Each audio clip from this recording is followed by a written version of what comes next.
The Delicate by Geoffrey Ford.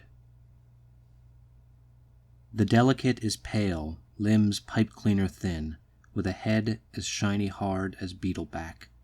Violent, in-utero skull tectonics have led to a precipice of brow, a compression of matter past the point of truth. His eyes are crow eyes, and his ear-holes winding tunnels to nowhere. He comes in the latter days of afternoon, through blowing snow, dressed in black, while Schubert's Eighth plays magically in the background. He comes to suck the breath out of passing fancies, and to treat the infirm of mind, the particularly annoying, to a long sleep. In order to take the waters, as he explains it, he comes to a resort town on the edge of reason. Beyond it, the wilderness stretches north to the frozen pole. God has never drawn breath there, the domain of bat-winged demons, whose skin is the ringed wood of oak trees. These creatures fly out of the forest at night to snatch up children, their little legs kicking to the moon. To live in Absentia is to live with a soul that is liquid lead. Perhaps it is the manner in which he holds his cigarette, or maybe his distinguished apparel, that immediately ingratiates him to both the guests and staff of the Hotel Providence. At his request, they call him Herr Jarvis, and marvel at his grace and facility with foreign language. Though his face is more a cow skull than a thing of flesh, no one seems to notice, except the woman who cleans his rooms. She knows him by his aroma, roses over bad meat. When he knows, she knows, he wheezes into his wine-glass. No matter who Carlotta confesses her fears to, they brush her off, saying, "Herr Jarvis? Not possible. My dear, you are disturbed." She makes it a point never to enter his rooms when they are occupied. Sleep to her is death, say the toothpicks holding open her eyes. She lasts only 3 days before she sits down and closes them. To sleep is warm and beautiful, but the chair she sits in is at the foot of Herr Jarvis's bed. There is so much dirt on the floor, 4 ounces of fly meat on every windowsill. He returns unexpectedly from an afternoon of playing whist with Madame Fesch of the Colorful Muff, Barland the local logomancer, and Mademoiselle Haspin, taxidermist to the landed gentry, and discovers Carlotta asleep in the chair. With little pomp and less circumstance, he sucks the life out of her. The process is long and painful, and he doesn't spare her a minute of it. After hanging her withered corpse, like a wrinkled garment bag of flesh, on a peg in the closet, he sits down to smoke his clay pipe. Before long, he moves to the writing desk, where he takes up his pen and records the essence of the maid he has just ingested. The first phrase to crawl out onto paper is, "Insouciance is the engine of regret," and from there it is a smooth plunge into lyrical facility.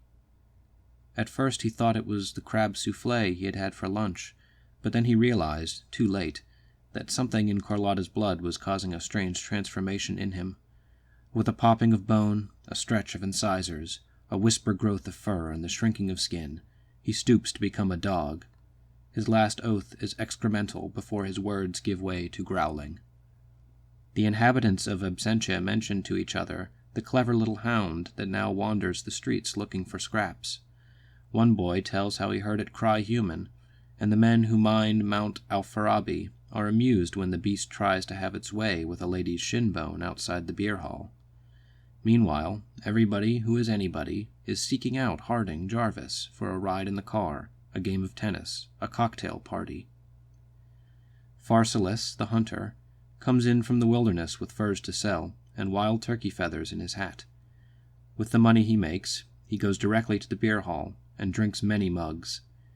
He tells those he hasn't seen in 3 seasons about the demon he shot and about the beautiful paradise surrounded by hundreds of miles of ice. For proof of the demon, he displays a pair of gnarled horns, which he pulled like teeth, with a pair of pliers, from the forehead of the creature. As for paradise, he offers only a shrug. The days of night fall while Pharsalus is drinking. When he steps out of the beer hall, there is a brisk wind and winter chill. He stares up at the ice-bright stars and remembers tracking white apes at twilight. They moved like ghosts among the giant pines. They died with a cough of steam and a trickle of blood.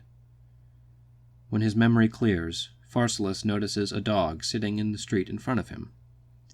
Because the first hours of night each year give him a desire to speak to something other than only the earth and wind, he decides to adopt the mutt as a hunting dog. Using scraps of dried caribou, he lures his new companion out of town and into the uncharted wilderness. Night in the forest is either stone silence and falling snow, or the sound of something dying. Demons fly out of the trees without warning, and Pharsalus is always ready with his gun. When they jump him from behind, he uses his long, curved knife and engages them in hand-to-hand combat. The dog helps in the kill. As the demons' mauled bodies expire at his feet, he questions them about the path to the earthly paradise. Some of the dying offer clues, but most go quietly, their barbed tails thrashing the snow. Pharsalus writes whatever they tell him in a little notebook, and then pulls their horns out with a pair of pliers. In spring, the hunter and dog traverse a pass that leads over the mountains. The sudden return of the days of morning brings light that blinds. In those mountains there exist hundreds of small caves formed long ago in the Ice Age. Each year he hunts them for snapping yellowback and artifacts left behind by the ancients who had once inhabited them. In one cave, the hunter discovers the frozen corpse of a man sitting on a large stone at a table hewn from rock. Icicles hang from the man's nose, and frost glazes his eyes. From the worm-eaten journal lying open in front of the dead man, Pharsalus learns of his father's search for him. The hunter puts his arms around the dog and cries. In one entry in his father's journal, the old man describes his love affair with a woman who lives at the bottom of a lake. Her skin is blue, and her hair so long it turns into seagrass and trailing vines. He descends from his mountain perch every night to meet her on the shores of her lake. They sit beneath a tall dune, the wind blowing around them. Above, stars smash into stars. He tells her how 15 years earlier he left home to search for his son, who had become a hunter in the wilderness. As he kisses her, he hears the immensity of paradise singing across the water to him. Pharsalus dreams every night of the only beast he has any desire to hunt. It is a creature he has never actually seen, with many jumbled attributes: scales, fur, talons, fangs, feathers, beneath and around the hide and hair.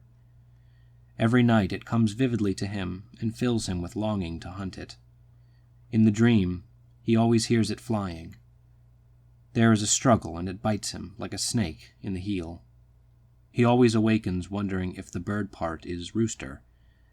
But since he has gotten the dog, it has become more and more difficult to envision the dream kill. In their wandering, the hunter and companion stumble upon a beautiful garden locked in ice. At the last second, the delicate steps out of the sloughed skin of the mutt to take the hunter by the throat. Lips meet lips, and breath begins arriving. When the hunter is blind in one eye and his left rib cage shattered by the internal pressure, he summons those years of the kill and thrusts his hunting knife into the thorax of the delicate. Streams of agony intermingle and separate out into fields of bright color. With a simple cracking noise, the monster pushes a bony finger through the hunter's chest and turns off his heart. But the delicate is dying from his wound. He stumbles through the wilderness, clutching his oozing side with a slim, sharp hand. He kneels and prays to heaven, but nothing happens. The memories of other lifetimes swirl in his memory, with an anguished forgetting of paradise. He cries for the loss of his delicate form, his exoskeleton now a crystal meteor. If only he could change into a dog, he thinks, as life leaves him in a cascade of steam.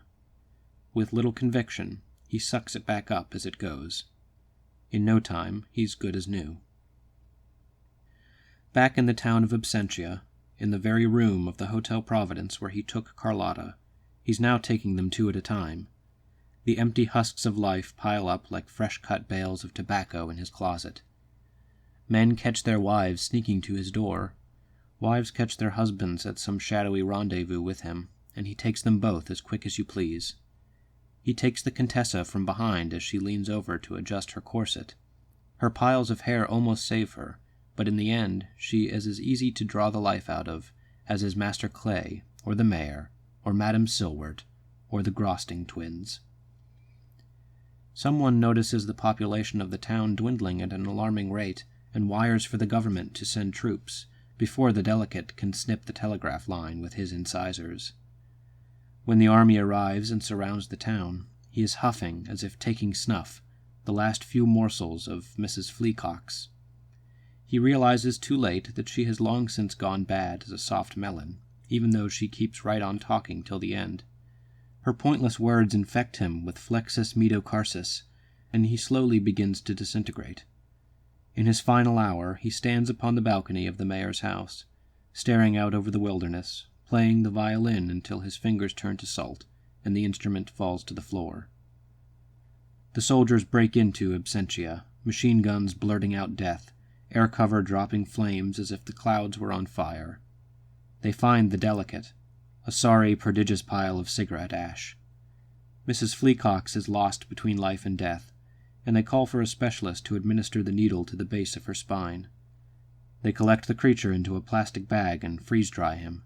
His remains are taken to Spire City in the Sun Belt, where they are stored for the edification of future generations. The funding never comes through to study the crumbs of the delegate, so he lies in a bag on a shelf and waits.